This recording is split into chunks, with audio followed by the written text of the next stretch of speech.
90% of the time when a story is not landing and a speech isn't landing within my world, it is because the person telling the story is keeping it generalized, is playing it safe, is doing all the things we've been taught to be, especially for women, to be good girls, to not destroy or to damage, to say the right things at all the right times.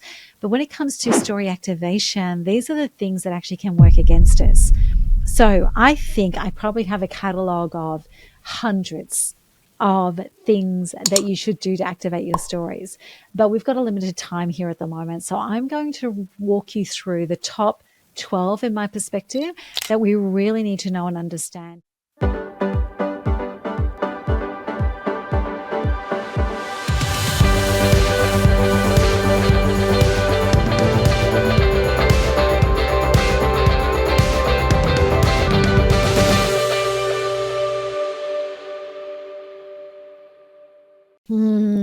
Episode 25, Story Shaping 102, The Secrets of Story Activation. The reason why I'm taking great big deep breaths is because this is one of my favorite things that I do with my clients in our programs, in our hot seats, when I'm reviewing scripts. It's where I go into puppeteer mode. And the reason being is that this is so important. I call it story activation because that's actually what we want to do. We want to activate a response in people. We want to keep them locked into us. We want to make sure, yes, we create trust and connection, but we also want to make sure that we remove moments of disconnect where we can actually allow them to disconnect from the stories we're sharing, and through that actually erode the level of trust, actually impact the level of connection. We want to be able to tell stories and activate them in such a way that people lean into them, that people put themselves in beside us in those stories. And there are so many ways that we accidentally deactivate our stories. It can be in the words we use. It can be in a word that we need to change. It can be in a sentence that we use. It can be in how we generalize and don't land specific details. There are so many things that I work with. And what I do know to be true after reviewing thousands and thousands of scripts and working with thousands of people in rooms and programs, what I do know to be true is this: the more we can actually bring in these secrets of story activation, the more powerful our stories land. 90% of the time when a story is not landing and a speech isn't landing within my world, it is because the person telling the story is keeping it generalized, is playing it safe, is doing all the things we've been taught to be, especially for women, to be good girls, to not destroy or to damage, to say the right things at all the right times. But when it comes to story activation, these are the things that actually can work against us. So I think I probably have a catalog of hundreds of things that you should do to activate your stories. But we've got a limited time here at the moment. So I'm going to walk you through the top 12 in my perspective that we really need to know and understand to be able to fully activate our stories and to be able to fully allow people to lean in and to build that bridge to trust and connection that we're all seeking through our speaking. So the first thing is, don't teach. Do not teach in stories. Weave a fairy tale, invoke the power of the fairy tale. The moment we start to interrupt our stories to teach, we actually lose connection, because at this point, all we're trying to do in our stories is to build trust and connection. But as soon as we start to teach, we become the authority at the front of the room. We raise the inner rebel child in the unconscious minds of our audience that are sitting there going, you can't tell me what to do. We haven't built enough trust and connection with them yet to start teaching. Do not teach in storytelling mode. We use stories to land the teaching, which is why I keep referencing fairy tales. So the first one is don't teach. The second one is I want you to get it all out and bring it all back. A true story is a full story. All stories are full stories. And what I mean by that is you need to get that story out in full and then bring it back into those story structures that we've been speaking about in episode 24 by identifying the chunks that you need to speak into that land the message. So get it all out first. Tell your story in full first and bring it all back. What we're also finding really important when people have big lived experience or workplace experiences that they are wanting to share, is that we actually have to get it out in full first so that you can actually, for the first time sometimes, hear it out loud. And only then are you able to bring it back to its most powerful and the things that will be in service to your audience. So number 2 is get it all out and bring it back to its most powerful. Number 3 is you need to drop us into moments and keep to the through line, keep to the blue apple, keep to the controlling argument, keep to the central idea, but drop us into moments, which is also why the structure matters, because it's dropping us into moments. And it's really interesting because there is a speaker in the UK who tells a story about his son catching a train, him and his son catching the train for a day for an activity to do. It is an 11-minute story that talks about Elliot's magic ticket, and it focuses on the beautiful simplicity and experience of a train ticket seller understanding how important this train journey was to his son. It is an 11-minute story which drops us into moment after moment and yet only tells us about one event. It is powerful and exquisite. Drop us into moments. Keep to the through line, absolutely, but drop us into moments. Take us right inside of them. And that leads into the next thing, number 4. You must create the space. You must allow the audience to put themselves inside the story itself, right? And in creating that space, which is what we do between the chunks in those story structures, in creating that space, we allow our audience to breathe. We allow our audience to think about their own stories. We allow our audience to step in beside us. If we keep them moving fast through lots and lots of detail with no moments that we drop them into with space in between, then they cannot join us in our world of our story. So that's number 4. Number 5 is specificity creates connection and credibility. All the time, I see people generalizing, right? We need to be specific. And what I mean by this is don't tell me you're walking down the street. What street? Don't tell me you jumped in a car. What car? Don't tell me they. Who were they? Right? This is really, really important. Don't say it was a day. What day was it? Was it a winter's day, a summer's day, a Sunday, a Monday? Was it a day in time? Like, what day was it? Right? What time was it? Right? Specificity creates connection and credibility. We had a thing recently where somebody wanted to speak about the psychiatrist they were using, but not the full name. So we found a way to do it. Right?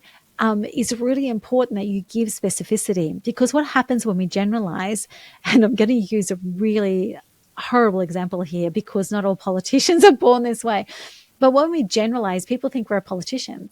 We're not necessarily giving the whole truth. It may not even be true. It allows our audience to question the validity of it. Is the person speaking to me, have they just made this thing up?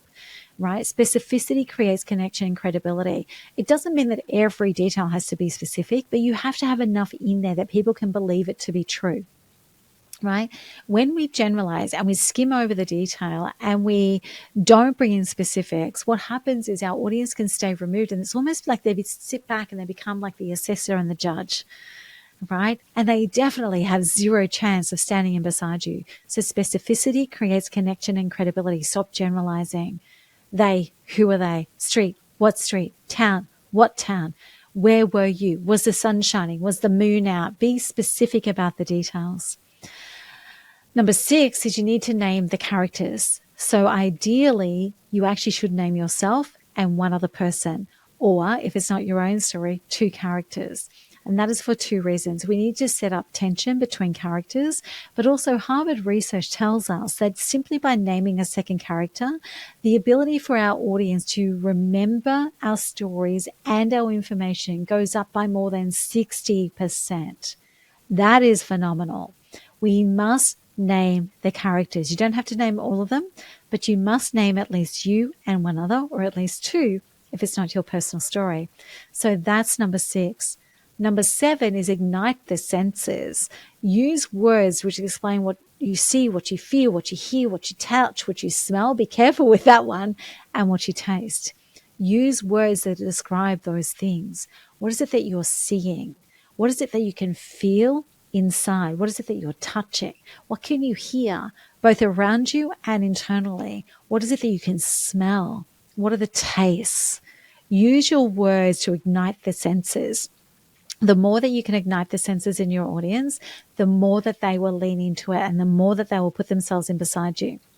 Now, I did laugh about smell. You have to be very careful with smell. Smell is a very powerful provocateur, if you like. It is a very powerful sense. So if you ignite the wrong sorts of smells in an audience, they may actually move away from you as fast as they can. So do just be very careful with that.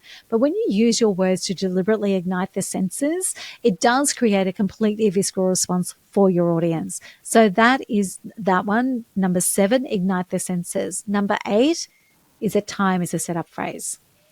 You use it to accelerate learning and understanding and allowing people to put themselves into a specific period of time. So if I say it's 1927, we know it's decades in the past. We all have a representation in our own mind of what that means. If I say it's 5 p.m. on a Sunday, we all know what our 5 p.m. on a Sunday looks like. If I say it was the start of World War I, if I say it was the opening match of the 2020 soccer World Cup, if there's all these things that you can say, give us a date and a time, give us an era, give us something that we can hold on to and anchor where this is unfolding. So time is a setup phrase. Time immediately allows you to immediately take your audience to exactly where they need to be.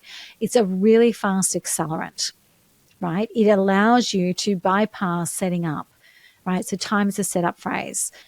The next one is about truth and accuracy. All stories must be true, but they don't have to be accurate. Let me explain this a little bit further. So when I say all stories must be true, that's self-explanatory. They must be true. We can't embellish them. We shouldn't diminish them either. And they must actually be true. They must have happened. We don't make them up. But they don't have to be accurate in the telling of them.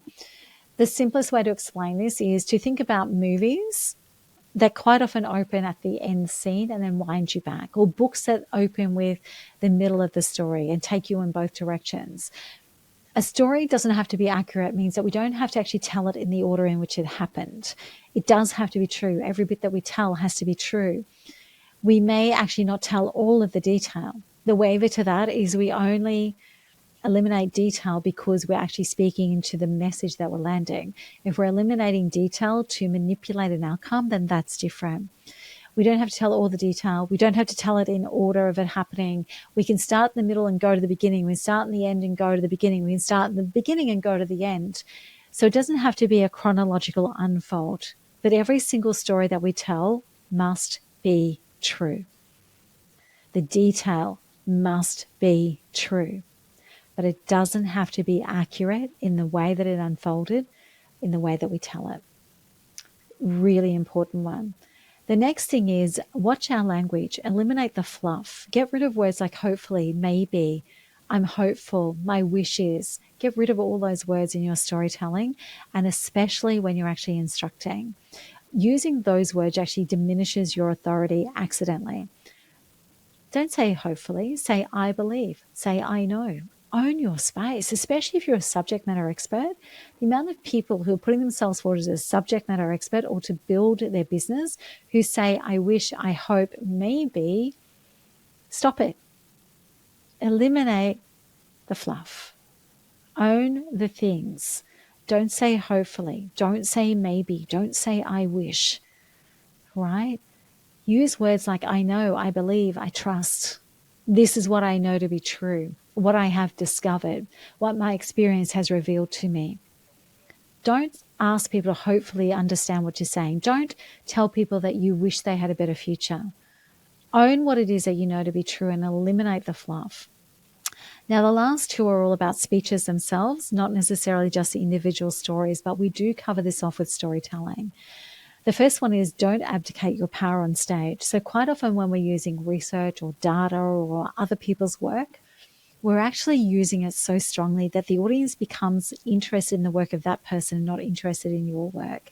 This is particularly relevant when we are subject matter experts and our work is research-based. So if we give too much credence to other people's work, we lose our own voice. We become invisible in amongst it. And this also shows up when people are working and living with imposter syndrome, because we believe that we have to bring in other people's work and research and findings for us to be credible. And it actually does the very opposite. It makes you invisible. It diminishes your own power.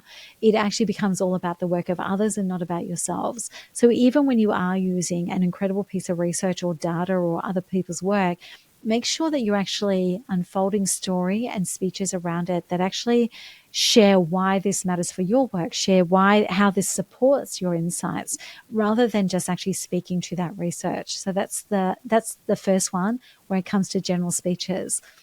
The next one when it comes to actual speeches is wrapping up quotes. And what I mean by this is quite often we'll throw to a quote from someone that we really admire. And that is a really powerful way of sort of positioning yourself beside someone who thinks the same way as you, but has a higher profile. And in some rooms, we're actually encouraged to do that. It's called stealing magic powers. But if you don't surround that in a story, then the truth is that it sounds like you're apologizing, right? And it also deflects attention to somebody else. So if you are going to use a quote from somebody else, have it land exquisitely amongst your stories or amongst your speech in a way that speaks into what this quote means for you, where you were when you first discovered it, what it validates about what you've just shared. Put a story around it so that we actually don't just get the quote in somebody else's strength and positioning, we also get yours. And it simply becomes, shifts the quote to having a supporting role. So these are the things that I wanted to share with you in this very quick episode that we have. These are the secrets of story activation. Bring these into the way that you build your stories and your overall speeches, and you will land powerfully in the minds and the hearts of your audience, because you have activated within them a visceral emotional response, and you've allowed them to lean into and trust you because you've given them something that is completely 100% trustable.